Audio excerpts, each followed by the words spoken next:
Iya, saudara, hari ini saya akan sampaikan sesuatu tentang dalam hidup kita ini banyak hal yang kita hadapi, kita gumuli, dan seringkali juga membuat iman kita akhirnya menjadi lemah.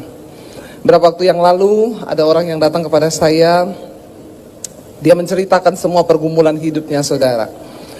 Ya, saya bilang, ibu ya berdoa, cari Tuhan. Saya sudah cari Tuhan, saya sudah berdoa, saya sudah begini. Ya, tapi mana saya tidak melihat janji Tuhan.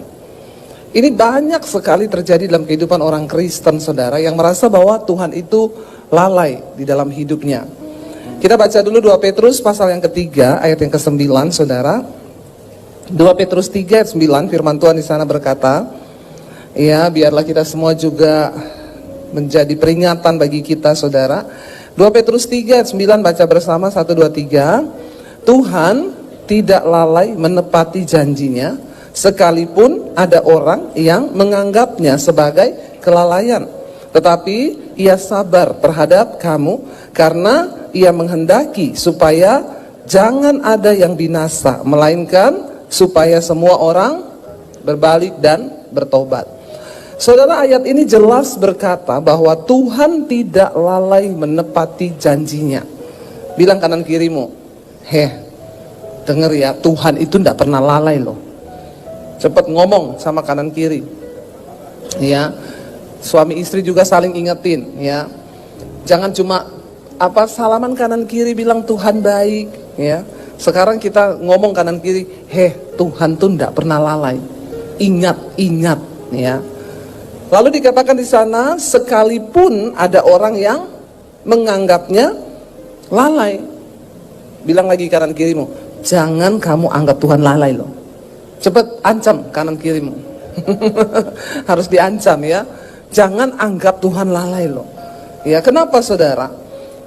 Semua persoalan, pencobaan, persoalan di hidup yang Tuhan izinkan kita alami itu, saya percaya Tuhan bekerja dengan waktunya, Tuhan bekerja dengan caranya, amin. Ya, tetapi memang ya selalu saya katakan Tuhan dengan manusia itu beda tipis toh. Tuhan maha tahu, manusia sok. Ya, tapi kita tidak boleh sok tahu. Tuhan itu maha tahu, masalahnya kita ini sok tahu. Kita pikir bahwa kita yang lebih tahu ya waktunya kapan, ya caranya bagaimana. Kita pikir kita yang harusnya tuh kayak begini-begini loh, harusnya begini-begini. Saudara ingat kisah seorang panglima di Alkitab, yaitu Naaman. Dia panglima tertinggi dari Raja Aram.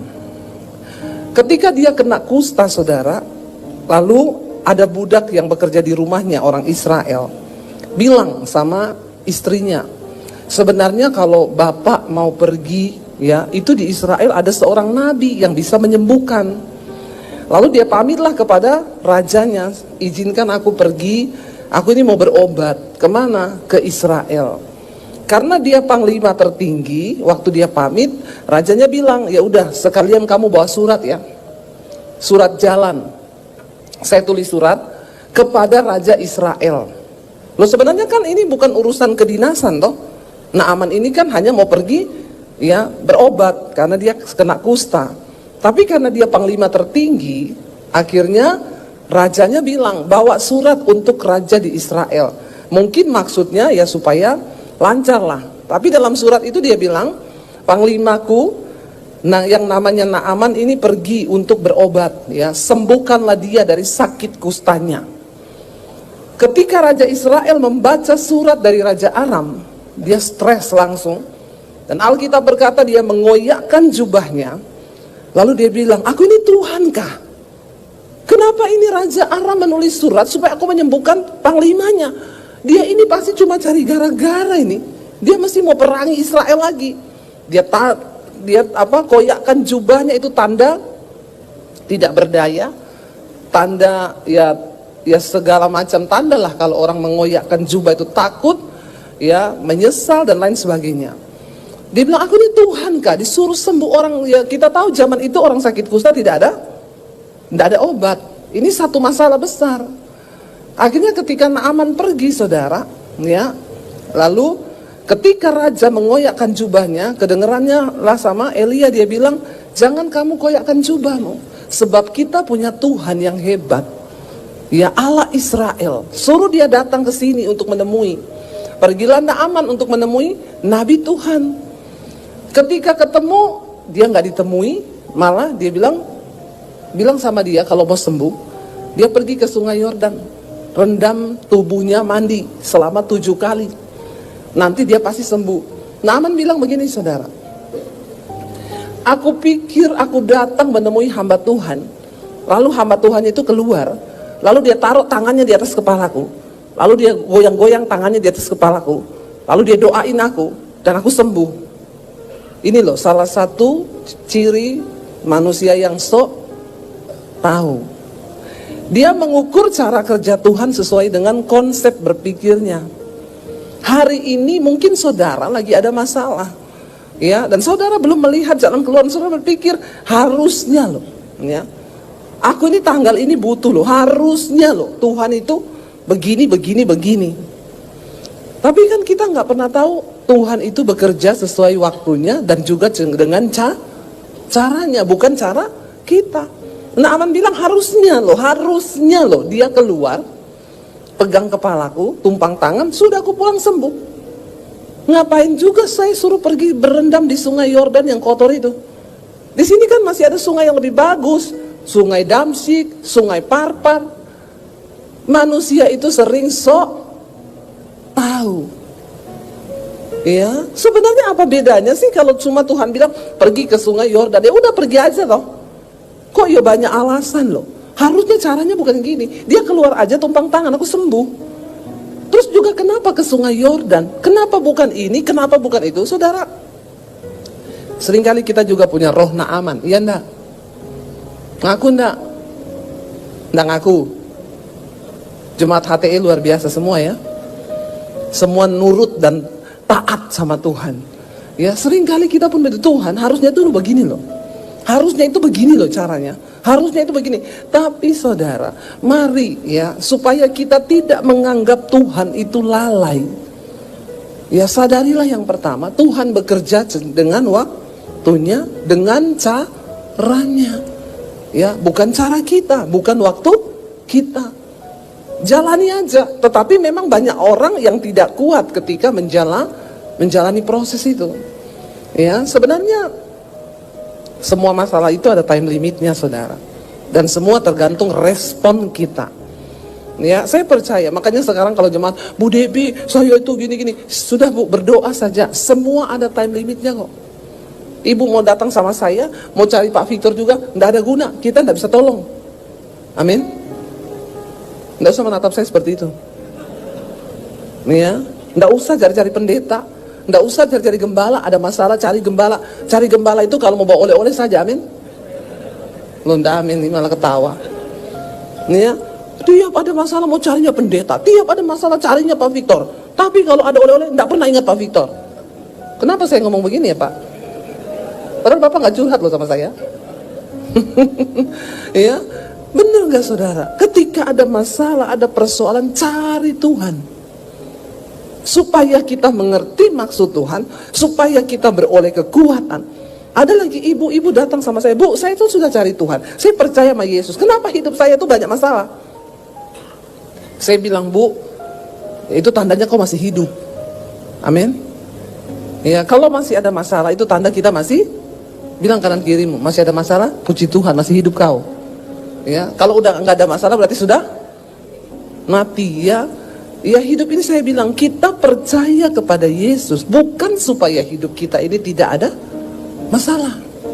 Kenapa kita percaya kepada Yesus sebagai Tuhan dan Juru Selamat? Supaya ketika kita menghadapi masalah di hidup ini, kita punya kekuatan. Amin. Jangan terbalik-balik. Banyak orang Kristen sesat, banyak orang Kristen mundur, banyak orang Kristen murtad. Kenapa? Ya, karena dia bilang saya udah ikut Tuhan, tapi kok banyak masalah.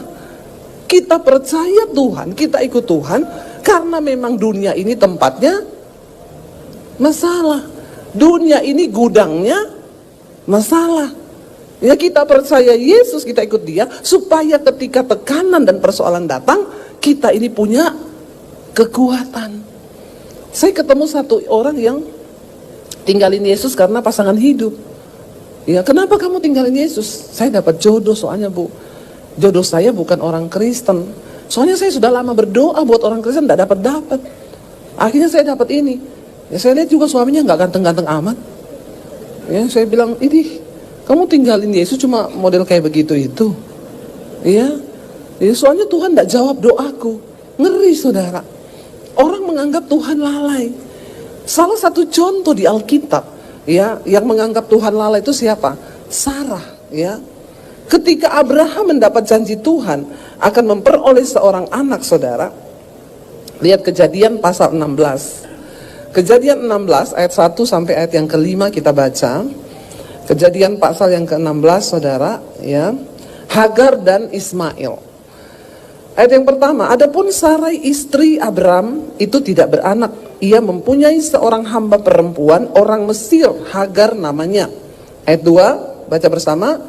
Berkatalah Sarai kepada Abram, engkau tahu Tuhan tidak memberi aku melahirkan anak. Karena itu baiklah hampiri hambaku itu, mungkin oleh dialah aku dapat memperoleh seorang anak. Dan Abram mendengarkan perkataan Sarai. Perhatikan, saudara, apa yang sering kali membuat kita ini tidak menunggu janji Tuhan digenapi. Kan mereka sudah menerima janji bahwa Abram itu akan menjadi bapa, bahwa Abram akan memperoleh banyak keturunan dan dia akan disebut bapa orang beriman. Ini janji loh yang Tuhan sudah berikan. Tetapi karena keadaan, perhatikan, Sarah berkata, ya, kepada Abraham, engkau tahu Tuhan tidak memberi aku melahirkan anak. Padahal Tuhan berkata kepada Abraham apa? Aku akan menjadikan engkau bapa segala bangsa dan engkau akan punya keturunan. Kenapa mereka gagal, saudara? Yang pertama seringkali karena kita melihat keadaan. Sarah melihat keadaan. Iya, dia nggak percaya sama janji Tuhan. Malah dia bilang apa? Tuhan tidak memberi aku untuk melahirkan anak. Iblis itu sering kali, saudara, kerjaannya iblis itu apa? Kerjaannya iblis itu membuat kita meragukan akan janji Tuhan. Ya, iblis gak suka orang yang beriman. Karena itu tiap hari pasti dia bilang sama Sarah, kamu kan sudah menopause, kamu memang gak bisa punya anak. Lihat keadaanmu, lihat keadaanmu. Gak bisa. Gak ada orang sudah menopause mati haid itu bisa punya anak. Itu secara ilmu, secara logika, hal itu tidak mungkin. Hari ini apa yang sedang iblis tanamkan dari pikiran saudara? Iya, mungkin iblis berkata, nggak mungkin usahamu itu bisa bangkit lagi, nggak mungkin rumah tanggamu bisa dipulihkan, nggak mungkin, nggak mungkin, nggak mungkin, dan nggak mungkin. Itu kerjaannya setan.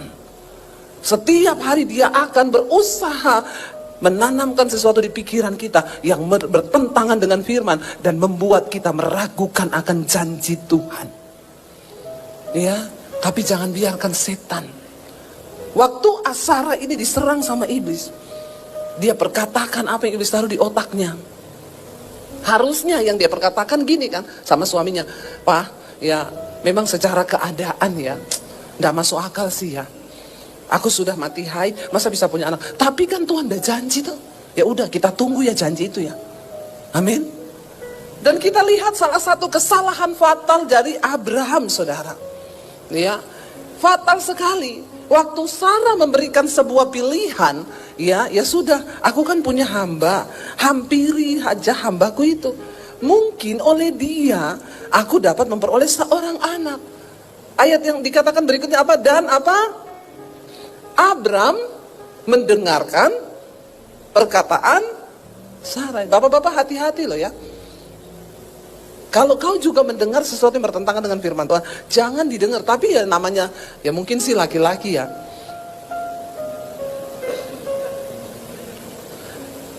Kucing dikasih gereh. Ya enggak bapak-bapak? Ya, bilang aja iya gitu yang kenceng. Janji Tuhan gagal. Bukan gagal sih. Tidak gagal, janji Tuhan tetap ya dan amin. Tapi kesalahan fatal yang menggagalkan sebenarnya ini rencana yang sempurna. Jadi ada cacatnya. Ya karena di sini dikatakan akhirnya Abram itu diam aja loh. Harusnya kan ya saya baca ini kok Abram ini ya. Dan Abram mendengarkan perkataan Sarai. Malah dia bilang begini, dari dulu kek. Kenapa baru sekarang? Ya, harusnya dari dulu. Udah tak tunggu-tunggu loh itu. Pret. Nah ini keluarnya pretnya ini. Iya. Loh saudara, orang Mesir yang paling jelek di Mesir itu, ya, paling cantik di sini. Ya. Jadi pembantunya Sarah itu yang namanya Hagar, ya cewek Mesir, hidungnya mancung, bodinya tinggi, putih, cantik. 11-12 sama saya. Kok ketawanya mengejek ya? Kayaknya tidak rela ini ketawanya. Ya, iya saya tahu saya hidungnya mancung ke dalam.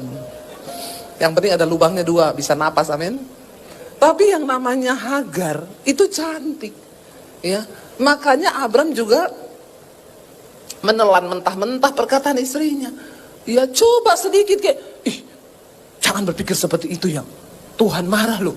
Kamu ini ada bikin dulu agak-agak drama gitu ya. 3 kalilah menolak. Lalu ayat Alkitab kan bilang, lalu besoknya Sarah membujuk Abram lagi. Ya, lalu Abram bilang, tidak istriku, aku mencintaimu. Oh itu drama Korea. Nggak jadi Alkitab nanti.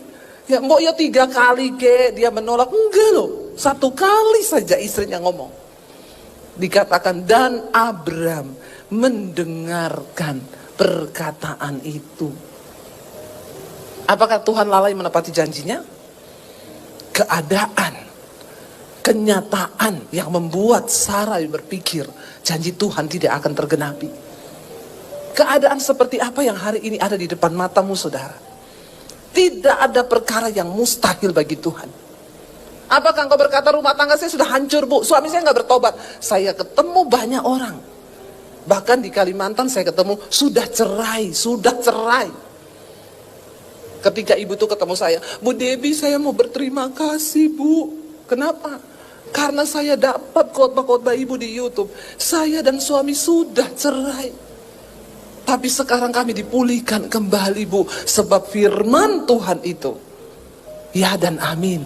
Waktu saya praktek melakukan semua yang ibu khotbahkan, tiap malam saya cari Tuhan, saya dengar mesbah doa, hidup saya dipulihkan. Saya bergumul untuk suami saya. Suaminya selingkuh, narkoba, ya, main tangan kasar sama istri. Semua orang berkata, ya pantas ceraikan saja, model laki-laki begitu. Keluarga semua mendukung, ceraikan saja. Itu bukan suami, setan itu. Tapi saudara, waktu dia tangkap janji Tuhan, dia dengarkan firman. Ketika saya khotbah, saya bilang, selama engkau rindu untuk kehendak Tuhan digenapi atas rumah tanggamu, 1 orang saja antara suami atau istri yang mengimani firman Tuhan, tidak ada yang mustahil. Rumah tanggamu dapat dipulihkan. Dia tangkap janji Tuhan itu, dia bergumul. Dia datang kepada saya, Bu, terima kasih. Sekarang saya dan suami saya menjadi jemaat mesbah doa. Kami dipulihkan, rumah tangga kami diberkati Tuhan. Suami saya sekarang mencari Tuhan. Kok gak ada yang tepuk tangan? Ini jemaat Semarang ini memang, ya, loh benar gak saudara? Gak ada yang mustahil. Gak ada keadaan yang tidak mungkin. Saya makan loh di Salatiga di restoran. Tiba-tiba ada suami istri datang. Dari jauh dia datang saudara, langsung nangis. Ya, mau berlutut di kaki saya. Ibu terima kasih bu. Nggak usah kayak gitu, berdiri. Nanti orang pikir saya pukulin ibu, berdiri bu. Ya kadang-kadang juga jemaat itu memang, ya tapi saya juga menyadari mungkin karena dia memang merasakan anugerah Tuhan ya. Saya mau berterima kasih sama Ibu Debbie. Kami berdua bu, hampir bercerai bu. Tidak ada harapan. Tapi ketika kami dengar firman Tuhan, kami terus ngikuti bu. Rumah tangga kami dipulihkan. Saya mendengar banyak sekali kesaksian yang seperti itu. Di Atlanta suami istri sudah bercerai saudara. Ya, suaminya selingkuh, istrinya tidak tahan. Lalu istrinya juga nggak kuat, punya anak, ya sudah kita cerai aja, saya udah nggak bisa, kamu udah selingkuh sama orang lain. Ketika bercerai, istrinya selingkuh juga dengan temannya, suami orang juga. Nih lingkaran setan nih begini nih. Akhirnya dia sampai hamil, dia gugurkan kandungannya. Lalu di saat itu dia sudah stres, saudara. Orang tuh kalau berbuat dosa pengennya mati, pengennya bunuh diri, hidupnya nggak damai sejahtera. Karena itu yang membuat orang bahagia bukan harta, bukan uang. Tapi waktu kita berjalan di dalam kehendak Tuhan, di dalam kebenaran, itu ada kebahagiaan. Amin. Biar kau mau kaya seperti apa, kalau kau hidup dalam dosa, tidak bahagia hidupmu. Akhirnya saudara, ya, dia stres sampai terpikir mau bunuh diri. Tapi di saat itu dia temukan firman Tuhan, dia dapetin khotbah saya di YouTube, dia mulai percaya kepada firman Tuhan. Dan janji firman Tuhan itu ya dan amin. Dia dijamah Tuhan, dia bertobat, dia sungguh-sungguh cari Tuhan, dia berdoa buat suaminya, sudah bercerai. Lalu suaminya balik kembali kepada dia. Waktu saya pergi ke sana ketemu, mereka sama-sama melayani Tuhan, dipulihkan Tuhan. Gak ada yang mustahil. Jangan lihat keadaanmu hari ini, tapi percaya kepada firman Tuhan, amin. Lalu akhirnya Abraham melakukan, dan ayat 3 berkata, jadi Sarai, istri Abraham itu mengambil Hagar hambanya orang Mesir itu, yakni ketika Abraham telah 10 tahun tinggal di tanah Kanaan, lalu memberikannya kepada Abraham suaminya untuk menjadi istrinya. Abraham menghampiri Hagar, lalu mengandunglah perempuan itu. Ketika Hagar tahu bahwa ia mengandung, maka ia memandang rendah akan nyonyanya itu. Ayat 5, lalu berkatalah Sarai kepada Abraham, penghinaan yang kuderita ini adalah tanggung jawabmu. Ini juga memang kadang-kadang perempuan itu susah dipahami. Iya nggak bapak-bapak? Bilang iya aja cepet, yang kenceng. Nggak usah takut sama istrimu. Yang menyebabkan masalah ini siapa? Yang ngomong Abraham suruh tiduri Hagar siapa? Ya, giliran sudah hamil, ya jadi seperti ini. Dia ngomong sama Abraham apa? Penghinaan yang kuderita ini adalah tanggung jawabmu. Pret nggak? Ya, memang wanita itu ya sembarangan kalau ngomong. Terus setelah gitu, ya kayak gitu. Ditawari suaminya, mau makan nggak? Nggak.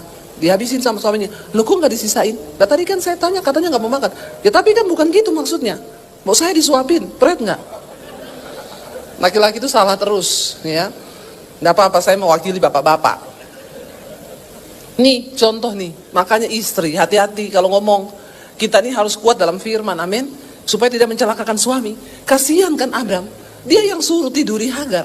Setelah Hagar hamil, dia datang ngomong, penghinaan yang kuderita ini adalah tanggung jawabmu. Kasihan gak Abraham? Ya, akulah memang yang memberikan hambaku ke pangkuanmu. Tapi coba lihat, baru saja ia mengandung, ia sudah memandang rendah akan aku. Tuhan kiranya yang menjadi hakim antara aku dan engkau. Pret gak?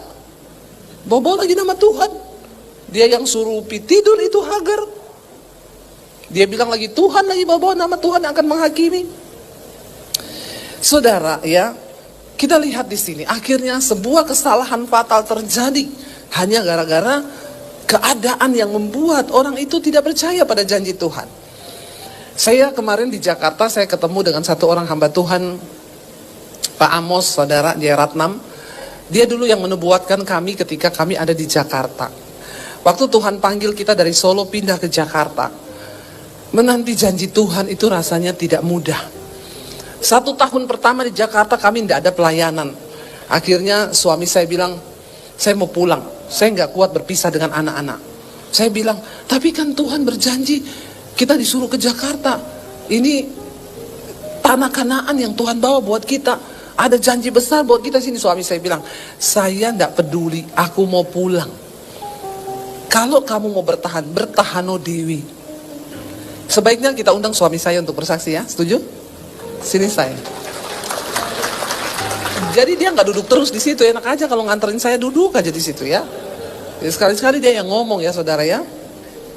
Biar dia menceritakan dari versinya bagaimana pada waktu itu dia rasanya tidak percaya pada janji Tuhan. Shalom. Ya. Tepatnya 15 tahun yang lalu bahwa Tuhan bicara kepada kita untuk kita pindah dari Solo, pindah ke Jakarta. Itu hal yang sangat hal yang sangat sulit buat kami, sebab kami sudah punya rumah, punya pelayanan, punya usaha, tapi tiba-tiba Tuhan suruh kita ke Jakarta, dan suara itu sangat kencang, dan juga kami berdua mendapatkan konfirmasi untuk pergi ke Jakarta. Tapi sampai di Jakarta, ekspektasi yang kita punya ditutup sama Tuhan. 1 tahun tidak ada pelayanan.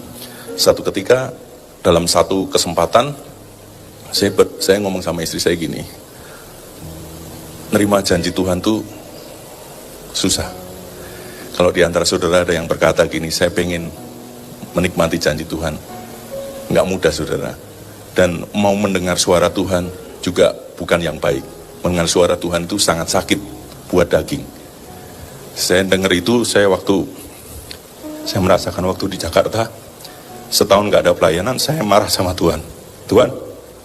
Tuhan bilang ada janji besar di Jakarta ini. Tapi apa yang ku dapat? Anak saya di Solo, kami harus berpisah. Dan maaf saudara, di Solo saya punya rumah yang ada AC. Di Jakarta kami ngekos yang tidak ada AC dan panas. Dan tidak ada pelayanan. Di situ di titik terendah saya sampai saya marah sama Tuhan. Saya bilang gini, masa bodoh dengan janji Tuhan. Yang terjadi di dalam hidup saya, semakin merosot, semakin habis. Dan anak saya di Solo. Waktu itu saya udah memutuskan sama istri saya mau jadi Yunus. Padahal nama saya Daniel. Saya memutuskan saya mau jadi Yunus. Tuhan bilang kepada Yunus bahwa Yunus suruh pergi ke Nineveh. Tapi apa yang dilakukan Yunus gak mau, dia pergi ke Tarsis. Itu saya ngomong sama Tuhan gitu, Tuhan saya mau jadi Yunus. Tuhan bilang kita suruh menetap di Jakarta, tapi saya gak mau, saya akan pulang ke Solo. Dan saya tahu tentang cerita tentang Yunus itu, dan saya ngomong sama istri, nanti kalau ikan besar datang, saya baru bertobat. Karena saya tahu firman-Nya kan. Jadi itu karena titik terendah saya udah ngomong minggu depan kalau tidak terjadi apa-apa saya akan pulang ke Solo. Saya ngomong gini, masa bodoh dengan janji Tuhan. Istri saya tetap berdoa, saya cuekin. Tiba-tiba teman saya telepon, bro ada KKR besar, kita butuh pemain musik nih, lu bisa bantu kita nggak? Saya cuman oke. Saya jujur waktu itu cuman mau pelayanan, cuman saya mau terima, hari itu saya mau terima PK dan saya pulang ke Solo. Kemudian KKR apa? Ini ada hamba Tuhan besar nih. Di KKR besar tuh ada hamba Tuhan yang penuh buat kamu nanti main musik. Oke, saya main musik. Kemudian singkat cerita saya nggak peduli apa, saya cuma main musik aja. Selesai. Waktu itu kan hamba Tuhan setelah firman mereka ada di depan 4 orang hamba Tuhan dari Amerika, Bill Heyman, terus dari Jepang, terus kemudian dari Asia Pak Amos Jaratnam. Dan selesai ibadah minta dinubuatin karena itu ibadah bisnismen semua. Nah waktu pas nubuatan istri saya single situ, ini saatnya kita minta suara dari Tuhan nubuatan. Saya bilang gini, bisa nubuat sendiri kok, ngapain harus sama hamba Tuhan itu. Karena saya sudah masa bodoh saudara, saya masuk bodoh dengan janji Tuhan, saya nggak mau dengar suara Tuhan. Tiba-tiba ya sekali ini aja, yuk kita minta. Yaudah saya milih yang made in Amerika. Saya nggak mau yang Asia mah biasa. Saya minta yang made in Amerika, Bill Heyman, lebih tokcer. Nah yang Bill Heyman ngantrinya banyak saudara. Yang Asia cuman sedikit. Kemudian kita udah ngantri, persis dengan posisi ini saya pakai baju hitam putih karena saya pelayan Tuhan. Sudah mau deket, mau dinubuatin, saya ditarik sama Aser. Kamu kan pemain musik, tolong ke belakang dulu, antrinya di belakang. Padahal saya udah deket. Saya langsung gini, nggak usah. Saya kecewa. Saya gini, cuman mau minta nubuatan, disuruh mundur lagi. Karena ini pengusaha-pengusaha kan, mereka beli meal tiket, saya enggak. Saya kecewa. Tuhan, saya cuman mau minta nubuatan aja, digeser. Saya kecewa. Terus kemudian saya nggak mau. Saya duduk di musik lagi. Kemudian Pak Amos Jaratnam kan sepi, karena di Asia sepi, dia udah selesai. Kemudian Pak Amos duduk di panggung. Teman saya bilang ini, itu Pak Amos nganggur. Saya udah kecewa yang tadi Amerika, yang ini Asia, ya udahlah saya Asia. Karena nggak ada pilihan. Saya ketemu sama Pak Amos, saya minta didoakan, dinubuatkan. Dia bilang gini, sorry ya saya capek sekali. Dia sambil itu kecewa saya yang kedua. Tuhan Yesus tolong, yang tadi Amerika saya kecewa, yang kedua ini tambah mengecewakan. Terus dia tanya, kamu suami istri? Iya, suami istri. Kemudian kamu gandeng tangan, aku doa biasa aja ya, nggak usah nubuatan. Tapi kalau Tuhan bicara, saya akan bicara. Baru kita gandeng tangan, dia pegang tangan saya, dia bangkit berdiri. Set. Saudara, saat itu benar-benar Tuhan kayak ngomong kepada saya, titik terendah saya yang waktu saya tidak mempercayai janji Tuhan. Di situ Tuhan ngomong, semua yang apa yang di benak pikiran saya, Tuhan tegur saya. Waktu itu saya berpikir, Tuhan, manusia siapa yang bisa tolong saya di Jakarta ini? Dan suara Tuhan sangat kencang. Saya ditunjuk sama Pak Amos.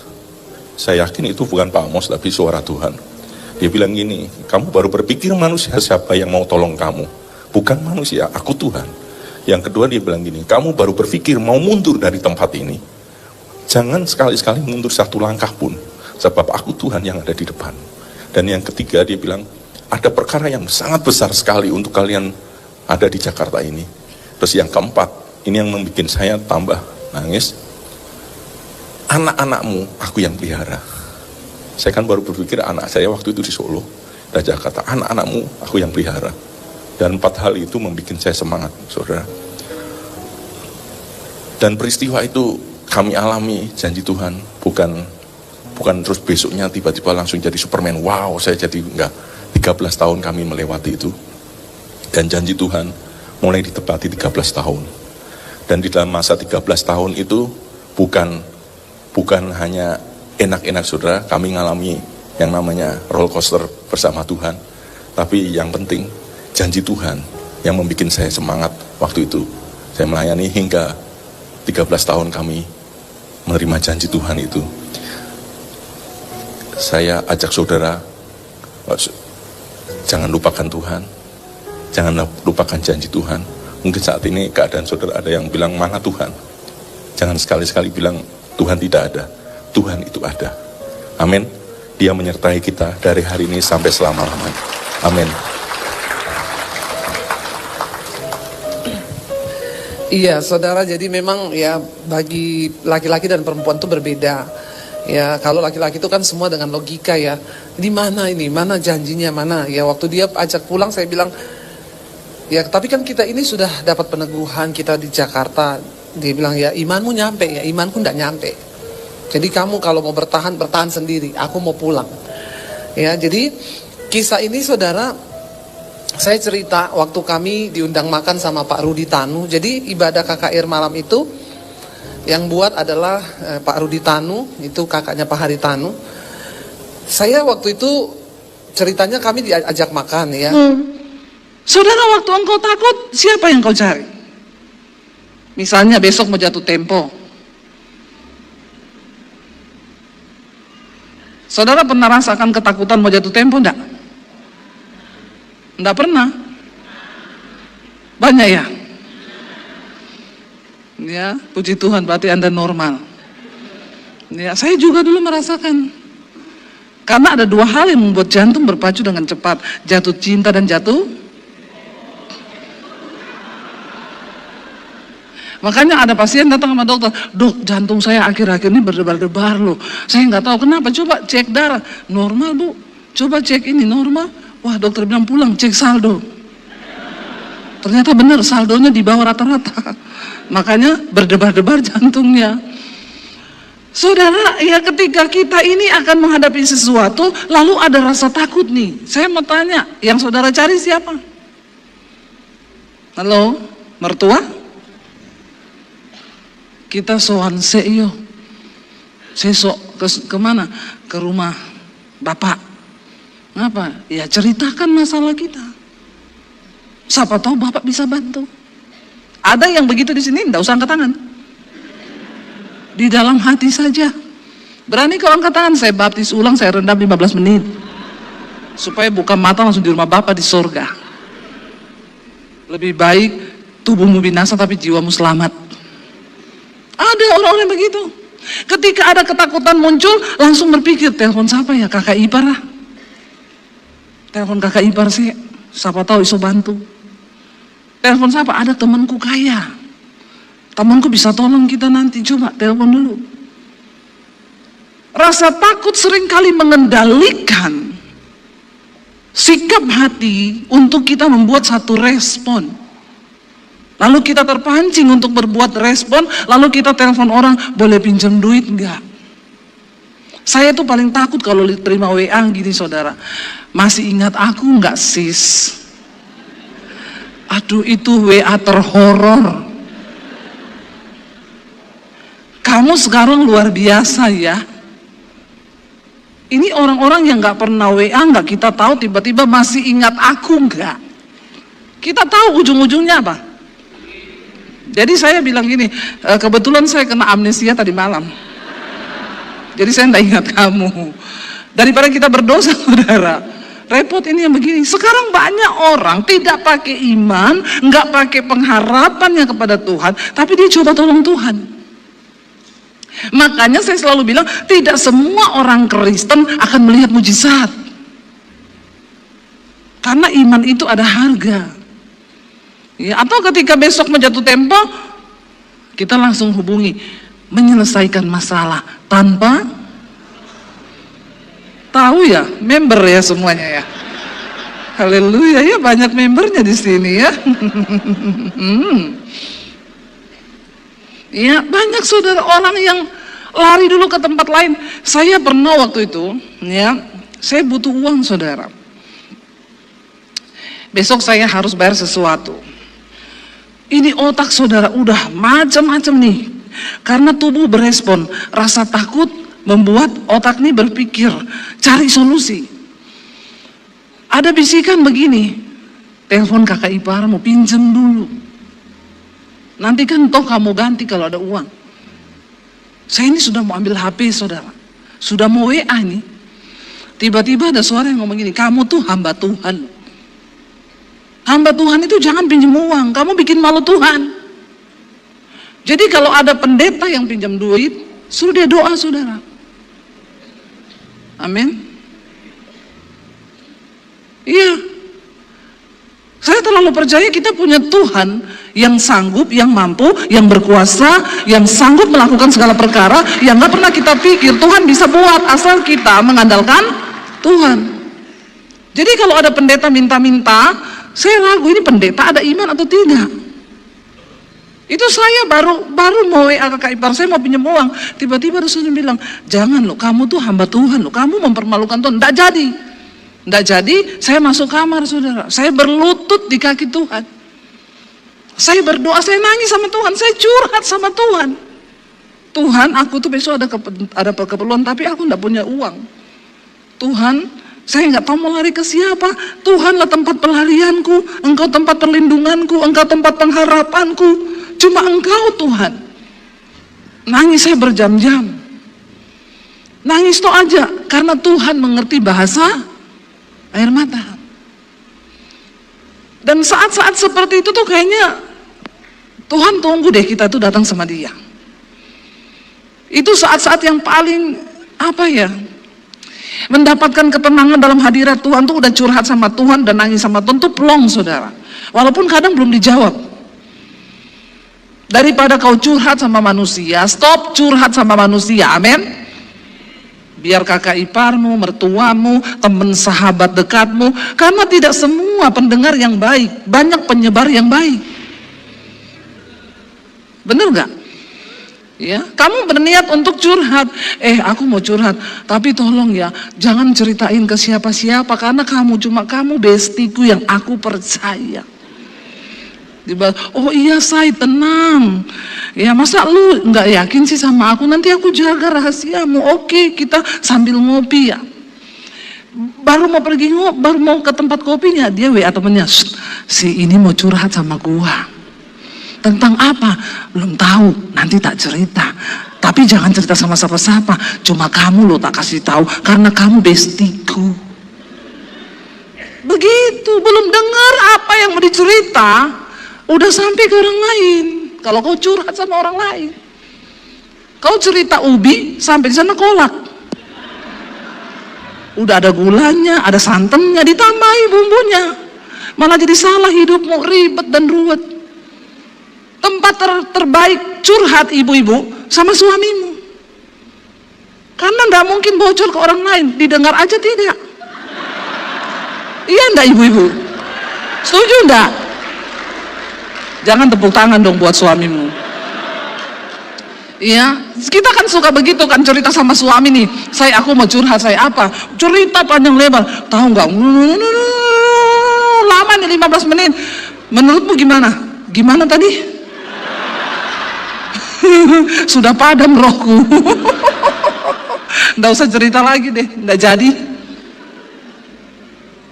Ternyata kita cerita panjang lebar tuh suami nggak dengar. Jadi tenang, nggak mungkin bocor. Didengar saja, kagak. Nggak apa-apa saudara, lebih baik curhat sama Tuhan. Saya datang sama Tuhan hari itu, saya nangis, Tuhan saya nggak mau pinjem uang, tahan aku Tuhan untuk melakukan sesuatu yang tidak berkenan sama Tuhan. Cegah aku Tuhan, saya nggak mau mempermalukan Tuhan, aku ini hamba Tuhan. Begitu amin, anak saya pulang sekolah, Mam, HP-mu tuh loh ketinggalan di bawah, bunyi terus dari tadi telepon. Iya Mami tadi lagi doa. Ini loh coba, saya buka udah telepon berapa kali tuh. Dan dia ada WA, Shalom Bu Debbie, iya Bu saya dari perusahaan ini yang sering Ibu pelayanan. Kenapa ya? Saya bilang saya nggak ada jadwal kan hari ini. Enggak Bu, enggak ada jadwal.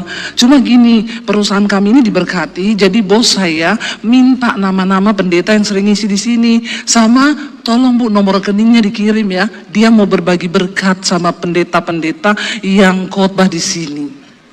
Kok enggak wow saudara?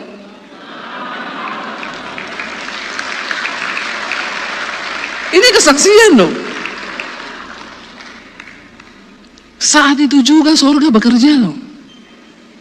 Nggak tunggu lama. Coba kalau saya sudah pinjam sama ipar saya.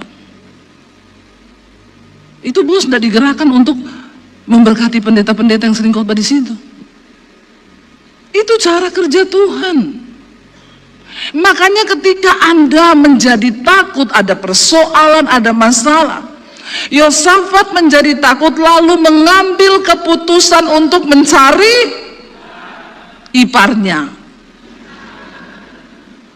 mencari temennya, mencari siapa? Tuhan. Memang ngomong percaya, beriman kepada Tuhan itu tidak semudah ketika kita ngomong di gereja. Ditanya kamu percaya Tuhan? Oh percaya. Tidak segampang itu percaya. Kenapa? Orang lebih percaya penggadean daripada Tuhan. Kenapa? Karena penggadean terlihat, Tuhan tidak. Manusia itu lebih percaya sama yang tapi iman adalah bukti dari semua yang belum. Amin. Ayo pakai iman. Jangan coba tolong Tuhan terus dengan caramu. Karena Alkitab berkata, terkutuklah orang yang mengandalkan manusia, mengandalkan kekuatannya sendiri, apalagi mengandalkan orang lain, mengandalkan orang tua. Ayo pakai imanmu saudara. Di akhir zaman orang-orang yang akan bertahan cuma mereka yang punya iman. Iman yang bagaimana? Iman yang hidup. Tapi tidak semua orang Kristen imannya hidup. Banyak yang mati, banyak yang setengah mati. Hanya mereka yang berani bayar harga, sungguh percaya kepada Tuhan. Mereka yang akan melihat pertolongan Tuhan yang supranatural. Kenapa banyak orang Kristen tidak mengalami itu? Karena kau suka cari aman, cari gampang. Kau nggak pernah sungguh-sungguh duduk di kaki Tuhan, berlutut sama Tuhan dan libatkan Tuhan dalam masalahmu. Kalau kita melibatkan Tuhan, saudara, hidup saya ini penuh dengan kesaksian demi kesaksian demi kesaksian demi kesaksian. Semua cuma tentang perbuatan Tuhan yang ajaib. Tadi pagi saya cerita, tadi siang saya pernah dikejar debt collector. Karena kita ini kalau belum lulus dalam masalah uang, ya kita akan diuji terus. Jangan lari waktu kau diuji. Hadapi ujianmu kayak orang sekolah. Itu soal sulit atau tidak, kau tidak boleh lari dari meja belajarmu tuh. Hadapi persoalanmu. Kau tahu atau tidak itu jawabannya, duduk aja sampai waktu selesai. Benar nggak? Orang ketang cuma coret-coret di situ, nggak tahu mau isi apa, gitu. Tunggu waktunya selesai. Karena semua ujian itu ada time limitnya. Ada waktu selesainya. Guru itu nggak pernah bilang begini, kita nanti habis ini akan ujian matematika. Waktunya seumur hidup. Guru gila itu. Kita dikasih tahu matematika 2,5 jam. Ada time limit. Jangan pernah tinggalkan mejamu walaupun kau nggak tahu jawabannya. Hidup ini tuh begitu. Seringkali kita mengalami persoalan yang kita nggak tahu jawabannya itu apa. Amin apa amin? Iya tuh, nggak tahu kan jawabannya apa. Ya kamu nggak bisa tanya gurumu, karena kadang guru juga tidak tahu jawabannya apa. Ya, jangan coba tolong Tuhan. Hadapi persoalanmu, tunggu waktu selesainya. Yang menilai itu nanti Tuhan. Kau lulus atau tidak itu tergantung responmu. Memang kadang-kadang angkanya itu ya tidak sesuai yang kita harapkan, tapi kan kita lulus. Kita kerjakan ujian kita kan. Jangan lari. Karena kalau enggak lari, ngulang. Nunggak kau, ulang lagi. Kecuali drop out dari sekolah. Loh ini begitu, makanya kalau ada ujian nasional di sekolah, ada papan tulis besar di luar, ditulis harap tenang, ada. Jadi kalau saudara lagi ada ujian, tulis gede-gede harap ada. Amin. Karena di dalam tinggal tenang terletak kekuatanmu. Kalau ada ujian, tenang aja, nggak usah banyak mulut, nggak usah banyak curhat. Duduk di kaki Tuhan, tenang. Biar Tuhan yang menilai, biar Tuhan yang memimpin. Hadapi persoalanmu, duduk sampai waktunya selesai. Nanti Tuhan punya cara. Ya, saya tadi pagi bersaksi, kita ini nggak bisa bayar cicilan rumah. Karena kita nggak punya uang saat itu memang. Ya, lalu saya berdoa sama Tuhan. Tuhan, gimana ya? Ya, kita gesek kredit card, ambil tunai untuk bayar cicilan rumah. Kredit card menumpuk, bayarnya jatuh tempo terus lewat, kena bunga itu. Bunga masuk ke pokok, jadi bunga lagi. Bulan depan gitu lagi, terus berbunga. Sampai terlilit di leher. Debt collector datang ke rumah. Tendang pintu pagar saya, prak, bayar enggak? Padahal dia juga orang Kristen, saudara. Orang Ambon, badannya tinggi, besar, hitam sangar. Memang karunianya debt collector. Karena susah juga cari yang begitu, yang bikin takut orang. Dia punya roh intimidasi. Kalau dia sudah datang, saya sudah gemetar lutut saya dalam rumah. Saya bilang, Pak, saya bukan tidak mau bayar loh, tapi memang nggak ada yang buat bayar. Kamu itu ya pendeta tidak bayar utang, bukan saya tidak mau bayar. Lalu dia telepon semua gereja-gereja yang undang saya. Saya dipermalukan, saudara. Mental saya dimatikan, supaya kan dia tahu kalau gerejanya telepon saya malu. Nanti saya akan usaha bagaimana cari uang untuk tutup. Teman saya SMS saya, Bu, ibu ada utang toh. Kok ibu tahu? Ini debt kolektornya telepon ke gereja soalnya. Itu gereja yang undang saya, saudara. Kalau saudara jadi saya gimana coba? Saya nangis sama Tuhan, saya duduk di kaki Tuhan. Tuhan, aku ini hamba-Mu Tuhan. Kau tahu kita tidak pakai uang itu buat beli tas, buat ke mall, buat beli sepatu, buat beli perhiasan. Kau tahu Tuhan itu uang buat cicil rumah. Karena kalau saya nggak cicil rumah, kita mau tinggal di mana Tuhan? Tapi kenapa aku dipermalukan? Aku nih hamba-Mu. Tuhan jawab saya, kau sudah pernah diludahi mukamu? Belum Tuhan, bersyukur. Belum diludah kan? Nangis saya bercucuran. Saudara tertawa dengar ini. Saya hari itu nangis. Saya memilih untuk tidak pinjam ke ipar. Saya bisa cari teman saya yang kaya. Saya bisa cari saudara saya atau orang tua saya untuk pinjam dulu. Tapi saya memutuskan, saya mau berespon sesuai yang Tuhan mau. Belajar mengandalkan Tuhan, cari Tuhan. Yosafat mengambil keputusan untuk mencari Tuhan, bukan bikin strategi, cari solusi sesuai otak. Saya bilang sama suami, kita cari Tuhan yuk. Minta Tuhan terlibat dalam masalah ini, karena kita tidak punya kekuatan apa-apa. Yuk, malam itu di meja makan kami duduk berdua. Semua kartu-kartu kita keluarin, lalu kita hitung bil-bilnya. Yang ini 10 juta, yang itu 15 juta, yang itu 20 juta. Totalnya 80 juta. Secara manusia kami tidak mampu melunasi itu semua. Kami berdua bergandeng tangan, kami tumpang tangan itu kartu. Kalau orang lihat mungkin orang bilang gila. Ngapain lu tumpang tangan kartu-kartu begitu? Tapi kita percaya Tuhan itu tidak terbatas. Dia punya 1001 macam cara untuk menolong.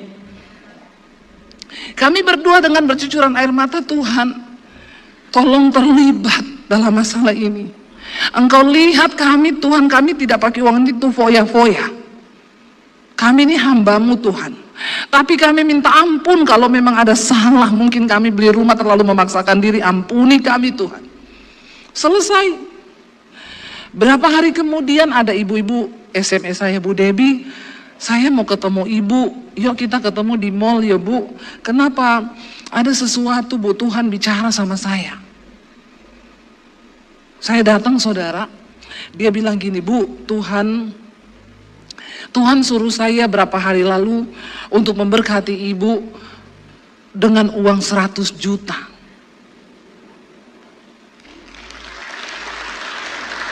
Saudara, menurut saudara itu masuk akal? Itu tidak masuk akal, saudara. Tapi kita nggak usah berkuar-kuar sama orang. Kau cukup curhat sama Tuhan, karena Tuhan bilang, diberkatilah orang yang mengandalkan, tapi terkutuklah orang yang mengandalkan manusia. Saya yakin waktu kita nangis bercucuran air mata dan bilang, Tuhan, kami tidak lari ke siapa-siapa, kami minta Engkau terlibat. Itu saudara, Tuhan panggil malaikat, itu malaikat proposalnya Debbie Basir mana? Pergumulannya apa? Ini loh Tuhan, dia terikat, ada utang kredit card 80 juta, turun selesaikan. Tuhan bicara sama ibu itu, kamu tolong itu hambaku, pergi kasih dia duit 100 juta. Utang kita 80 juta. Dikasih 100 juta, untung Tuhan itu kita nggak pernah bisa pikir. Lama setelah itu dulu waktu saya belum jadi YouTuber. Setelah kami diberkati Tuhan, saudara, satu saat Tuhan gerakkan saya, kembalikan itu uang. Saya bilang, loh kami kan enggak pinjam. Iya, tapi sekarang kamu sudah saya berkati, balikin uangnya ke ibu itu. Saudara, kalau kau ada utang, saya mau bilang nih, enggak usah angkat tangan ya ada utang. Dalam hati saja. Karena orang Kristen itu banyak utang, tapi dia enggak bayar. Dia bilang, Yesus sudah bayar hutangku. Pret. Kalau kau ada utang, walaupun orangnya enggak tagih, kalau kau ada duit, bayar. Karena waktu kau tidak bayar, jalan berkatmu, pintu rezekimu itu sempit. Yang namanya utang, itu tetap utang. Walaupun orangnya nggak nagih. Bayar kalau kau ada duit. Amin saudara. Punya niat bilang, Tuhan berkati aku. Walaupun orang itu nggak nagih Tuhan, tapi aku pengen bayar. Bayar saudara. Akhirnya udah ditolong Tuhan waktu itu, selesai semua. Tapi cicilan rumah ini tetap jalan kan. Saya beli rumah itu sama Pak Haji. Pak Haji ini punya perumahan. Karena saya tidak bisa kredit lewat bank. Kenapa? Selalu kalau kredit lewat bank tanya ibu ada gaji? Ada, dari mana? Dari sorga. Judul perikopnya, kubur Yesus dijaga. Matius 27 ayat 62, kubur Yesus dijaga. Keesokan harinya, sesudah hari persiapan, datanglah imam-imam kepala dan orang-orang Farisi bersama-sama menghadap Pilatus. Dan mereka berkata, Tuhan, ya Tuhan, kami ingat, ya, ayat 63, kami ingat bahwa si penyesat itu sewaktu hidupnya berkata, sesudah 3 hari aku akan bangkit. Ya, justru orang-orang Farisi, orang-orang berdosa ingat Yesus ngomong 3 hari dia akan bangkit. Tapi murid-muridnya tidak ingat. Mereka cuma sedih Yesus mati. Tapi orang-orang itu ingat bahwa ya dia bilang waktu dia masih hidup, dia berkata bahwa dalam waktu 3 hari dia akan bangkit. Ingat pernyataan Yesus, aku akan merobohkan bait Allah ini, tapi dalam waktu 3 hari aku akan membangunnya kembali. Ini yang Yesus maksud. Dan Yesus berkata kepada murid-muridnya bahwa 3 hari dia akan bangkit. Itu tertulis di dalam ya Lukas 16 ayat 21, nanti sudah baca di rumah. Sejak waktu itu Yesus mulai menyatakan kepada murid-muridnya bahwa ia harus pergi ke Yerusalem dan menanggung banyak penderitaan dari pihak tua-tua, imam-imam kepala dan ahli-ahli Taurat. Lalu ia akan dibunuh dan dibangkitkan pada hari yang ketiga. Ya, dan mereka akan membunuh dia dan pada hari ketiga ia akan dibangkitkan. Maka hati murid-muridnya itu sedih ketika mendengar Yesus sudah ngomong. Ingat ya, Yesus bukan gak ngomong, Yesus ngomong dia akan diserahkan, disiksa, dibunuh, tapi hari yang ketiga dia bangkit. Saudara, kita ini percaya Tuhan Yesus itu bukan dongeng loh. Saya kalau pergi ke Israel, saya tuh melihat, wow, ini bukit Golgota tempat Yesus disalib. Wow, ini rumah Imam Kayafas. Dan untuk membuktikan semua kebenaran itu diteliti oleh para arkeolog, melibatkan orang-orang pinter, orang-orang yang hebat. Ya, ada pohon zaitun di Taman Getsemani yang diperkirakan pohon itu berumur ya sejak zaman Tuhan Yesus 3000 tahun. Mungkin orang dunia akan berkata, saya pun waktu itu tidak percaya. Saudara percaya ada pohon 3000 tahun umurnya? Tapi saudara, akhirnya saya menjadi percaya ya, pohon zaitun itu sulit untuk mati kalau dia hidup di iklimnya. Kalaupun sudah mati batangnya, ketika ada musim baru dia selalu keluar tunas baru. Waktu saya di Israel, saya tanya sama guide-nya, sorry ya, saya bukan orang yang mudah percaya, walaupun saya Kristen, saya percaya Yesus, tapi saya nggak gampang percaya. Masa ada pohon 3000 tahun tuh apa yang bisa membuktikan? Karena kita ini akan ngomong ke seluruh dunia, ya, dan di dunia ini bukan hanya orang bodoh, banyak orang pintar. Lalu dia bilang sama saya gini, Bu, tidak bisa sembarangan untuk mengatakan pohon ini 3000 tahun dari zaman Tuhan Yesus, itu tidak bisa sembarangan. Karena di sekeliling kita itu ada ahli-ahli, ada para arkeolog, ada ahli peneliti di dunia ini, dan kita tidak mungkin bisa ngomong pohon ini dari zaman Yesus kalau tidak menurut penelitian.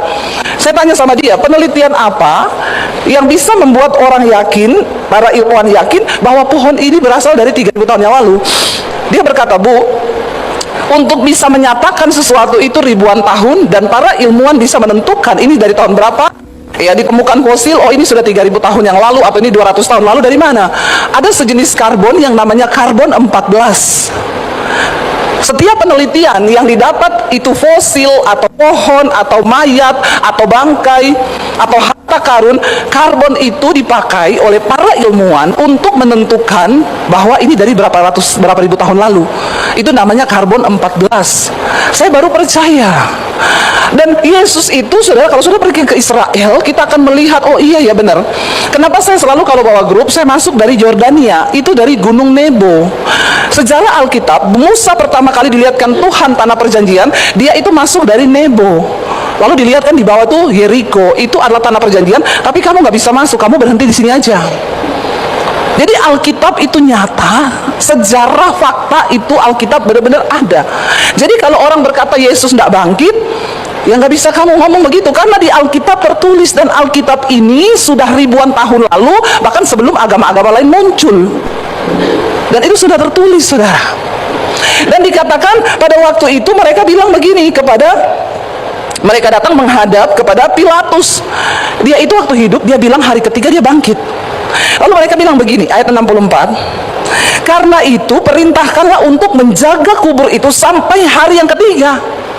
Jikalau tidak, maka murid-muridnya mungkin akan datang mencuri mayat Yesus, lalu mengatakan kepada rakyat bahwa ia telah bangkit dari antara orang mati. Maka apa? Sehingga penyesatan yang terakhir akan lebih buruk akibatnya daripada penyesatan yang pertama. Mereka bilang kalau sampai direkayasa, murid-murid curi mayatnya dan bilang dia betul bangkit, maka bahaya ini. Berita tentang kebangkitan Kristus sangat menakutkan bagi mereka, karena walaupun mereka sudah bunuh Yesus, kalau memang dia benar-benar bangkit, ini bahaya saudara. Sampai akhirnya kubur Yesus dijaga saudara. Dan Alkitab berkata, kita baca ayat yang berikutnya, dikatakan apa? Kata Pilatus kepada mereka, ini penjaga-penjaga bagimu, pergi dan jagalah kubur itu sebaik-baiknya. Ya, maka pergilah mereka dengan bantuan penjaga-penjaga itu. Mereka mematerai kubur itu dan menjaganya. Saudara perlu tahu dulu, kuburan zaman dulu itu bukan kayak kuburan zaman sekarang yang ditimbun pakai tanah. Di Israel zaman dulu orang kubur orang itu seperti di Toraja itu saudara, di gua-gua. Ya, jadi Yesus itu kuburannya dikubur di satu gua, lalu ditutup pakai pintunya dari batu, didorong. Mayatnya itu ditidurkan di dalam gua itu. Ya, jadi ketika itu Yesus dijaga kuburnya saudara dengan tentara di depan, dengan harapan tidak ada muridnya yang datang untuk mencuri jenazahnya. Tapi kita lihat Matius 28, kebangkitan Yesus. Setelah hari Sabat lewat, menjelang menyingsingnya fajar pada hari pertama minggu itu, pergilah Maria Magdalena dan Maria yang lain menengok kubur itu. Maka terjadilah gempa bumi yang hebat, sebab seorang malaikat telah Tuhan turun, ia dari langit dan datang ke batu itu dan menggulingkannya, lalu ia duduk di atasnya. Jadi batunya itu terguling karena ada apa? Gempa bumi. Batunya guling saudara. Wajahnya bagaikan kilat dan pakaiannya putih bagaikan salju, dan penjaga-penjaga itu gentar ketakutan dan menjadi seperti orang mati.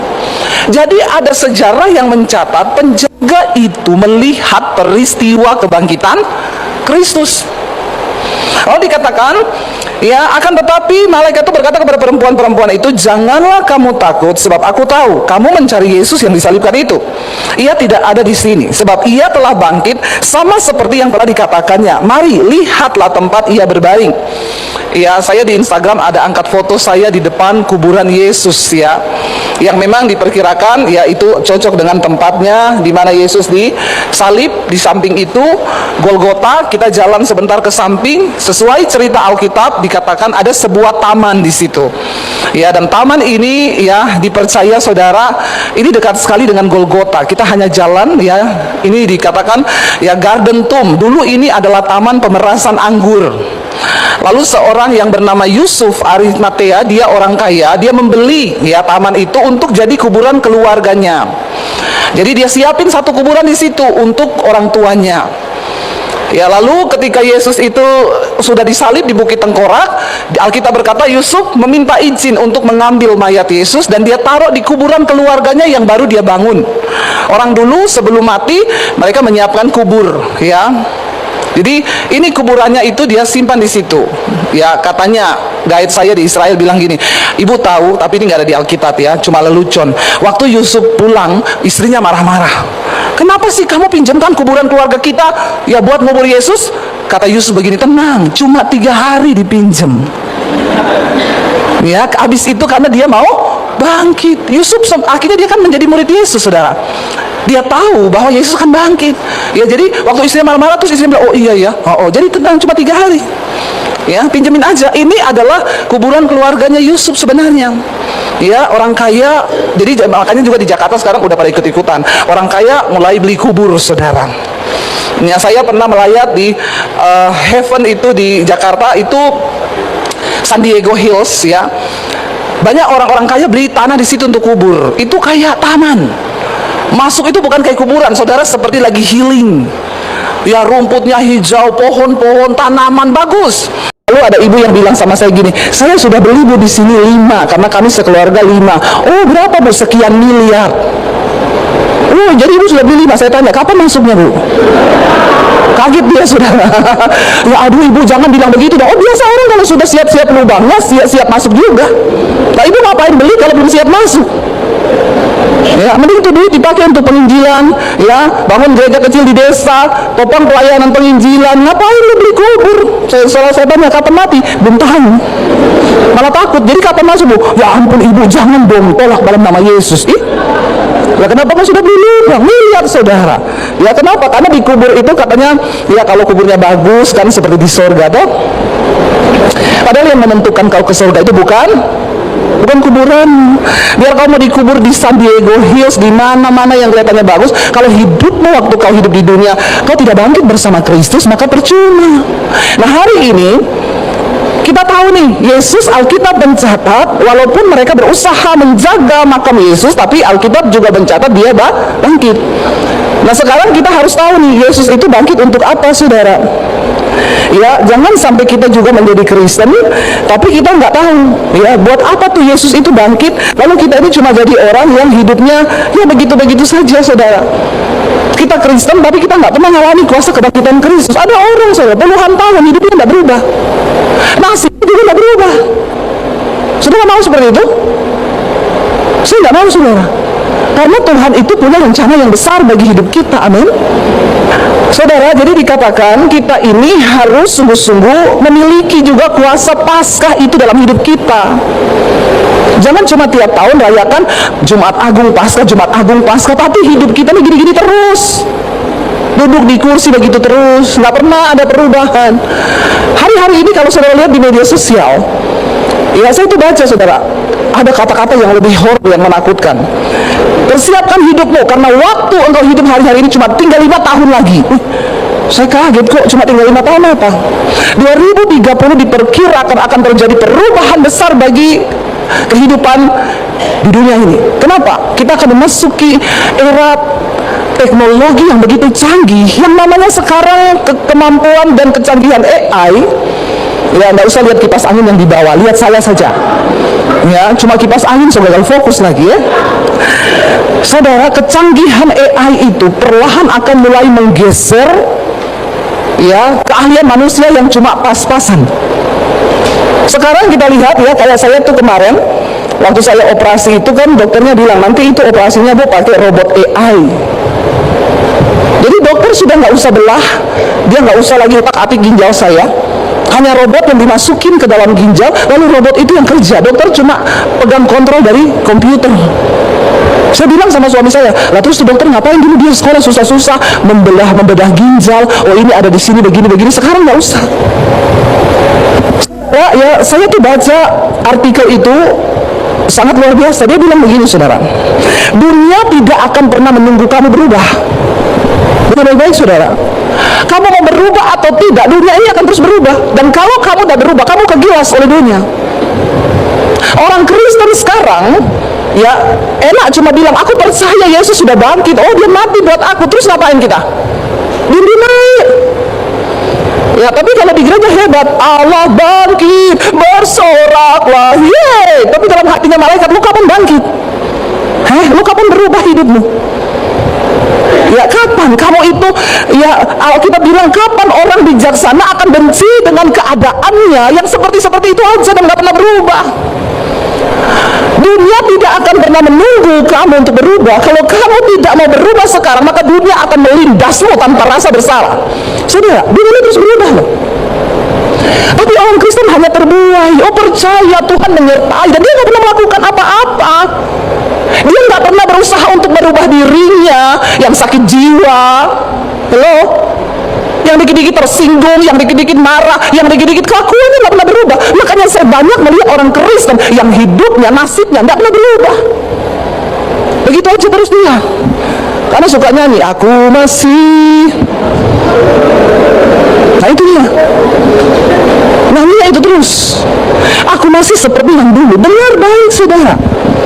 Ya, kalau pegang handphone di tanganmu, jangan kau pakai itu handphone untuk hal-hal yang tidak berguna. Naikkan pengetahuanmu, jangan cuma sibuk TikTokan terus, tapi tingkatkan pengetahuanmu supaya kau nggak juga mudah tertipu dengan dunia ini. Nanti ada pendeta muncul, sepertinya sakti, saudara, saya melihat tahun ini emas akan naik. Terus saudara bilang, benar ya itu pendeta ngomong, itu berita sudah dari 6, 7, 10 tahun lalu. Cuma itu pendeta dia baca pengetahuan, lalu dia nubuatkan, dan orang Kristen yang tidak mengerti zaman bilang, luar biasa loh, nubuatannya terjadi. Dari 10 tahun lalu saya sudah tahu emas itu akan naik. Makanya saya kalau ada duit, saya cicil emas sedikit-sedikit. Karena emas Jawa Daniel ini tidak naik harganya. Walaupun berat badannya naik terus timbangannya. Ya, tapi dia bukan emas murni. Dengar baik-baik saudara. Hari-hari ini bangun dari tidurmu, ya, ayo punya pengetahuan, bangun belajar, bergerak, bangun kekuatan, ya, bangun imanmu, karena ya kita nggak punya banyak waktu, dunianya akan terus sekarang banyak keahlian manusia yang mulai digeser oleh kekuatan ilmu pengetahuan, teknologi. Bank-bank sekarang udah banyak memecat orang, apalagi di luar negeri. Mereka cuma pakai komputer yang lebih pintar, lebih nurut. Bahkan di Jepang, sekarang pria Jepang udah nggak mau nikah sama perempuan, dia nikah sama robot. Ada pria Jepang 5 kali cerai, terakhir dia nikah sama robot langgeng. Dia ditanya, kenapa kau kawin sama robot? Karena robot tidak cerewet, tidak mata duitan. Ya, robot itu nggak emosian. Jadi saya nikah sama robot. Robot sekarang diciptakan bisa memuaskan kebutuhan biologis manusia. Makin gila dunia ini. Saya cuma bilang gini, belum aja kau ya lagi berhubungan sama robot, robotnya konslet, mati kau kesetrum. Tapi ini dunia yang kita hidupi sekarang ini begini saudara. Kalau engkau tidak memilih untuk berubah hari ini, maka keginis kita. Ya, pendeta nggak belajar, pendeta nggak mau bekerja, nggak mau maksimalkan kekuatanmu, nggak mau maksimalkan potensimu, kau diam aja. Apalagi generasi muda sekarang cuma kebanyakan di depan handphone, scroll tiap hari. Ini setan sedang bekerja luar biasa. Yesus sudah bangkit, tapi kita juga harus bangkit. Jangan diam aja. Waktu ini, hari-hari ini tidak terlihat, tapi berjalan semakin cepat. Saya baca, kenapa sekarang prediksi tentang 2030 begitu gencar? Sebagian orang berkata, persiapkan hidupmu, waktumu tinggal 5 tahun, 2030 akan terjadi sesuatu yang besar. Saya baca berita, Jepang lagi mempersiapkan panitia kiamat untuk 2030. Kenapa ini Jepang mempersiapkan panitia kiamat 2030? Karena sudah diprediksi akan ada asteroid besar yang ukurannya hampir sama dengan bumi, katanya akan bertabrakan. Ya, nah kalau itu terjadi maka benar kiamat. Nah, Jepang lagi mengumpulkan ahli-ahli IT, bagaimana caranya meloloskan bumi ini, bagaimana caranya untuk mereka mungkin bisa miringkan asteroidnya atau bagaimana. Tapi saya baca saudara, yang nggak bisa dilawan juga kalau sudah waktunya Tuhan. Ya, kalau memang sudah waktunya juga mau kiamat, maka siap-siap juga kau. Harus berubah hidup, amin. Saya nggak suruh saudara berubah, pergi sekolah sampai ke Cina, cari S2, S3, sudah. Dengan perkembangan teknologi hari-hari ini, ya jangan anak-anak muda jangan berpikir kau muda terus ya. Tanpa kau sadari, kau berkata, iya saya ternyata sudah 30 ya. Saya juga baru sadar, iya saya sekarang sudah 50 ya. Waktu ini cepat saudara. Karena kita berkata di akhir zaman memang waktu akan dipercepat ya. Perputaran waktu sekarang tidak sama lagi dengan dulu. Memang masih 24 jam, tapi rotasi bumi ini makin cepat. Kenapa? Karena gempa, karena banyak faktor saudara. Makanya kita nggak sadar, baru jam sekian, tapi udah sore ya. Saya kemarin pergi janjian, ayo pergi makan nasi kuning 8.30, balik-balik ke rumah, udah jam 4 ya, abis ini udah mau janjian lagi makan lagi malam. Cepat sekali, ini waktu. Jadi kalau kita nggak berubah, dunia ini nggak akan tunggu kau berubah. Mulai sekarang, hitung setiap detik yang kau memiliki, tinggalkan hal yang tidak penting. Jangan buang waktu untuk hal-hal yang tidak penting. Apalagi orang di Palu ini, mungkin karena dimanja alam, ya kita makan, ya kita nggak mungkin mati lah ya. Bahkan ada yang berkata ya kalau hari ini nggak makan, ya nanti siang bertamu aja lah ke keluarga, kan nanti dikasih makan pas jam makan siang toh. Kita kan nggak mati lah ya. Waktu ini penting karena Alkitab berkata waktu ini akan dipercepat. Karena itu pergunakanlah waktu yang ada, karena hari-hari ini adalah jahat saudara. Mulai sekarang hitung setiap detik, tinggalkan hal-hal yang tidak penting. Waktu ini bukan cuma bicara tentang uang. Ya, jangan cuma bilang time is money. Ya, tetapi ya semua akan berlalu dengan keadaan zaman yang semakin berubah. Ya, kalau kita nggak mau berubah, ya kita akan digilas, kita akan jadi korbannya iblis bulan-bulanan kita. Jadi korban, saudara.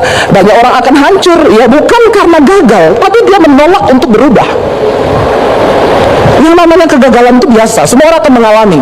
Orang yang takut Tuhan, yang berubah juga akan mengalami. Tapi banyak orang akan hancur bukan karena kegagalan, tapi karena kau tidak mau mengubah cara berpikirmu, tidak mau mengubah hidupmu, sehingga ya kita akan hancur ya karena ya kita nggak mau berubah. Lalu kita tinggal tunggu aja, saudara, ya kapan waktu itu akan datang, dan ya itu rubah semua kebiasaan yang tidak penting. Ya daripada duduk bergosip, ayo lakukan sesuatu yang penting. Ya anak-anak muda, nggak terasa kau tidur seharian itu tiba-tiba udah jam berapa ya? Bahkan banyak anak-anak muda sekarang nggak tidur malam, mereka itu terikat dengan handphone sampai nggak tidur. Ini iblis yang sedang menipu. Ya, dan kita akan bergilas cepat atau lambat. Ya, untuk menghadapi akhir zaman, persiapkan mentalmu, karena banyak orang akan sakit jiwa.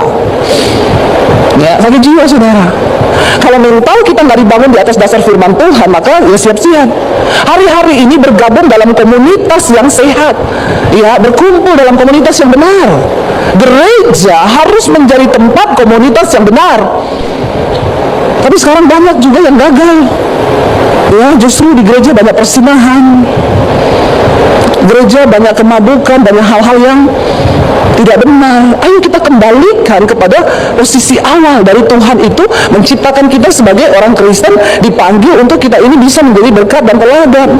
Hari-hari ini jangan cuma sibuk jaga badan, jangan cuma sibuk hal-hal yang cari validasi, cari pengakuan manusia. Nggak terlalu penting penilaian orang terhadap kita, saudara. Jangan cuma sibuk jadi orang yang cari validasi, yang butuh pencitraan, ya. Ayo, yang engkau butuhkan itu adalah menjadi kuat di akhir zaman ini.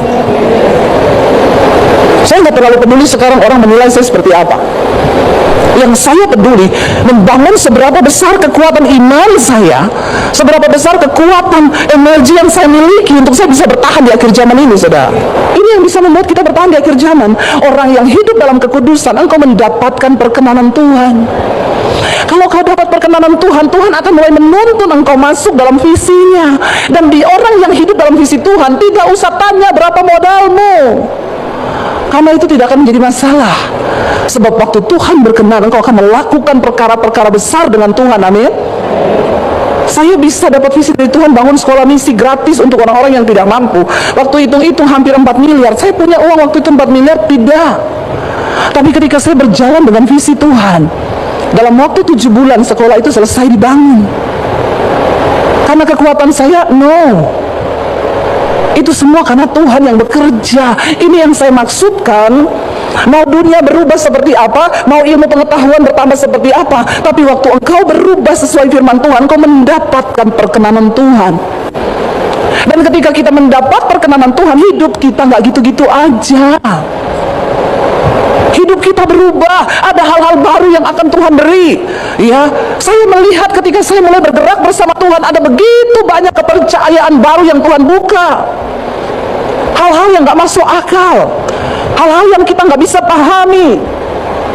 Dan saya selalu gambarkan berjalan bersama Tuhan memang untuk berubah.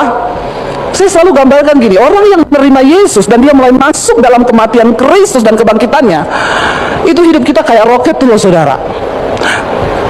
Mau ditembakkan ke atas luar angkasa, itu roket harus powerful, seluruh kekuatan dia kerahkan. Bahkan banyak yang tidak kuat, akhirnya meledak di udara. Tapi ketika roket itu berhasil menembus atmosfer bumi, gaya gravitasi bumi itu harus dilawan oleh roket itu. Kenapa? Karena gaya gravitasi bumi itu berusaha menjatuhkan roket itu ke bawah. Dunia ini sedang berusaha menjatuhkan imanmu dengan seluruh kekuatannya. Kenapa saya bilang kita harus berubah? Karena dengan kekuatanmu sendiri kau hancur, digilas oleh dunia, saudara. Tapi waktu engkau berjalan bersama Tuhan, waktu kau dapat kenanan Tuhan, itu yang menjadi sumber kekuatan kita. Kita terus naik, tapi kekuatan Tuhan. Waktu kau menembus perkenanan Tuhan, roket itu ketika dia tembus atmosfer bumi, dia nggak perlu power lagi, dia tinggal melayang, mengorbit, melakukan semua tugas yang dipercayakan. Saya merasakan bagaimana, saudara, waktu kita dapat perkenanan Tuhan itu, wow. biasa. Banyak hal-hal baru, banyak kemudahan-kemudahan yang Tuhan beri, banyak anugerah, banyak keajaiban, dan orang yang dikenan Tuhan itu Tuhan bilang apa? Apapun yang diinginkan hatinya itu dikasih sama Tuhan. Benar saudara, saya mengalami. Kami di Jakarta barusan pindah rumah baru saudara. Iya, dan Tuhan itu ajaib, semakin hari semakin naik. Waktu itu saya bergumul sama suami, saya bilang, kita tanya sama Tuhan ya, boleh nggak kita beli rumah lagi nih? Karena rumah saya yang lama itu separuh studio buat kantor, separuh buat kami tinggal. Ya rasanya tuh udah nggak nyaman. Saya kalau pulang masuk rumah itu nggak bisa saudara, karena sembako semua isinya. Ya, tiap bulan kami bagi-bagi sembako. Awalnya dari pandemi dulu, sembako itu dari kita pribadi, bagi sama orang-orang susah. Tapi itulah Tuhan. Waktu kau melakukan sesuatu dan dipercaya oleh Tuhan, Dia buka kerannya. Tiap bulan ada jemaat yang kirim sembako itu 1 mobil box besar. Bu, karena saya lihat ibu bagi-bagi sembako, ya, saya juga mau ikut ya, jadi dikirimi. Nah, rumah saya yang tadinya cuma berapa paket sembako yang kita bagi tiap bulan, sekarang saya kalau masuk rumah itu begini saudara, udah nggak bisa jalan, isinya sembako semua. Lalu saya bilang sama suami, kita beli rumah lah yang lebih besar, yang khusus untuk family. Di satu sisi saya juga lagi bergumul mau beli tanah di sekolah misi saya di sebelah, tanahnya mau dijual. Hampir 2000 meter, saya bilang oke lah saya beli, saya tawar-tawar harganya. Ya, orangnya masih mikir, saya bilang nanti kita gedein supaya anak-anak misi itu ladang pertanian, perkebunan mereka lebih besar. Lalu bapak yang ngasih kita tanah untuk sekolah misi nanya sama saya, Bu, saya dengar ibu mau beli tanah sebelah ya? Iya. Dia bilang jangan ibu yang belilah, ya. Ibu coba berdoa lagi sama Tuhan. Karena saya dapat visi untuk bangun panti Bu, panti jompo khusus untuk hamba-hamba Tuhan yang sudah tua, mereka nggak ada tempat. Saya mau taruh di situ. Saya bilang, Pak, saya itu sudah berdoa sama Tuhan. Jadi itu tanah buat saya. Bapak doakan ini di belakang aja. Saya mau pulang, dia bilang lagi, Bu, doa ya. Enggak. Saya pulang ke Jakarta. Pergumulan kami dua, mau beli tanah di samping sekolah misi sama mau cari rumah yang besar. Tiba-tiba Pak Rudi Tanu, ya kakaknya Hari Tanu tuh ya, saya, Bu, saya ini mau makan malam sama Pendeta Amos Jaratnam. Dia itu dulu kan pernah nubuatin ibu di Jakarta.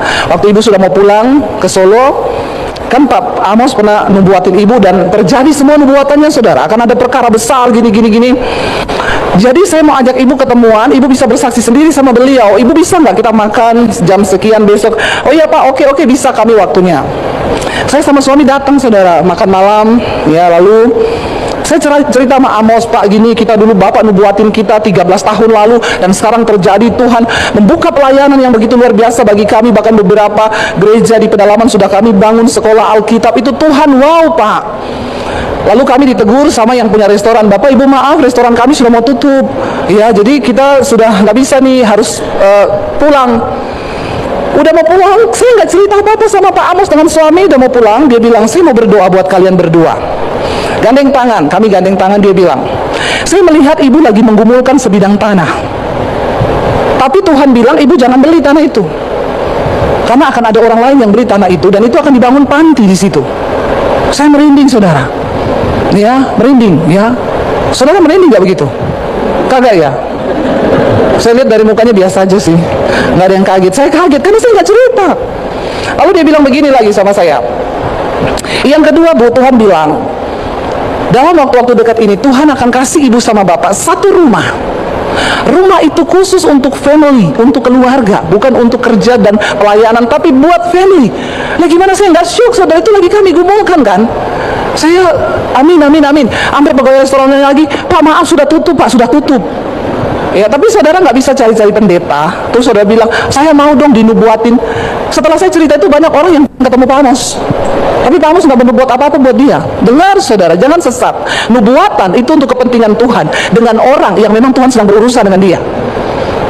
Tidak ada hubungannya dengan orang awam yang datang, mau dong Pak. Kalau engkau tidak membangun hubungan pribadi dengan Tuhan, ya, engkau nggak masuk dalam proyek Tuhan. Tidak bisa direkayasa. Makanya ayo berubah, amin. Ayo kejar perkenanan Tuhan. Akhirnya saya dan suami mulai gerak cari-cari rumah. Kami lihat di internet satu rumah, kami pergi lihat. Ya, saya suka lokasinya karena itu masuk seperti masuk di hutan, pohon-pohonnya besar, nggak kayak Palu ini panas sekali ya saudara ya. Kalau saya jadi wali kota Palu, yang pertama sekali saya lakukan tanam pohon di semua jalan. Saudara setuju? Setidaknya saudara mulai tanam pohon di rumahmu, amin. Panas saudara, kenapa nggak ada hijau-hijau di Palu ini? Orang itu kalau kepanasan gampang emosi. Ya apa ya? Makanya orang Palu banyak yang bukan saya yang ngomong, saudara yang ngomong sendiri ya. Tapi memang benar. Ya, kota itu akan jadi hidup, jadi teduh kalau ada hijau-hijaunya. Ya, masuk itu panas sekali. Masa begitu masuk Palu mata saya langsung begini. Kenapa nahan panas saudara? Udah Palu ini kota yang dilalui Katulistiwa, mataharinya satu orang. Nah itu. Jadi panas. Saya suka lihat perumahannya. Wow, pohonnya gede-gede. Kita yang dari Jakarta macet begitu masuk ke perumahan itu langsung healing, bukan sinting. Karena kalau masuk di lingkungan yang aduh atmosfernya panas dan lain sebagainya, itu bikin darah tinggi, bikin emosi. Saya bilang sama suami, saya suka banget ini lokasi, kita berdoa. Kita pergi lihat rumah itu, saya nggak cocok. Ya udahlah, nggak cocok. Saya tanya sama salesnya, Mas, ada rumah lain nggak di sini? Tapi di lokasi ini. Saya ini berurusan dengan satu sales. Mas sales ini ngajak temennya. Nah temennya itu yang ngomong, ada bu di sini. Tapi rumahnya nggak ditulis dijual. Tapi itu orangnya mau jual, tapi nggak diiklankan. Lewat saya tetangganya. Kita pergi lihat saudara, begitu saya masuk, saya lihat halaman belakangnya luas dan hijau rumput pohon. Wah ini saya minta Tuhan. Ya tanya harganya berapa? 9,5 miliar. Aduh ya ketinggian. Tapi tanya kanan kirinya 14 miliar. Memang rumah dengan ukuran itu di situ 14 miliar karena tetangganya artis-artis. Saya nggak tahu Tuhan masukin saya ke situ, mungkin karena termasuk artis. Red. Lalu saudara, akhirnya kita lihat. Saya bilang sama suami, saya suka sekali itu. Salesnya bilang, bu mau tawar berapa? 5 miliar boleh nggak? Ya ampun, dari 9,5 miliar ditawar 5 miliar, nggak bisa lah bu. Ya udah coba naikin sedikit. Akhirnya putus di harga 6,5 miliar. Saya ada duit segitu, kagak. Saya bilang sama suami, kita coba aja masukin KPR BCA. Apa tahu bisa masuk KPR BCA. Saya ditelepon orang bank, bu sudah turun, disetujui. Dari bank turun 9,5 miliar. Padahal saya tidak butuh seperti itu. Baru pengajuan KPR sudah untung berapa? Itu yang namanya rancangan berhasil dan beruntung. Amin. Saya nggak ngapa-ngapain, saya nggak punya duit. Baru pengajuan, bank bilang oke bu, dari bank turun 9,5 miliar. Saya bilang saya tidak butuh seperti itu, saya cuma butuh 5 miliar aja. Ambil KPR saudara. Ya. Jadi kalau kita berjalan bersama Tuhan, ini cuma jangan dibilang nanti itu Bu Debbie sesat cerita begini-begini. Saya cuma cerita tentang apa yang bersama Tuhan tuh hal-hal yang tidak masuk akal, yang nggak mungkin itu Tuhan bisa lakukan.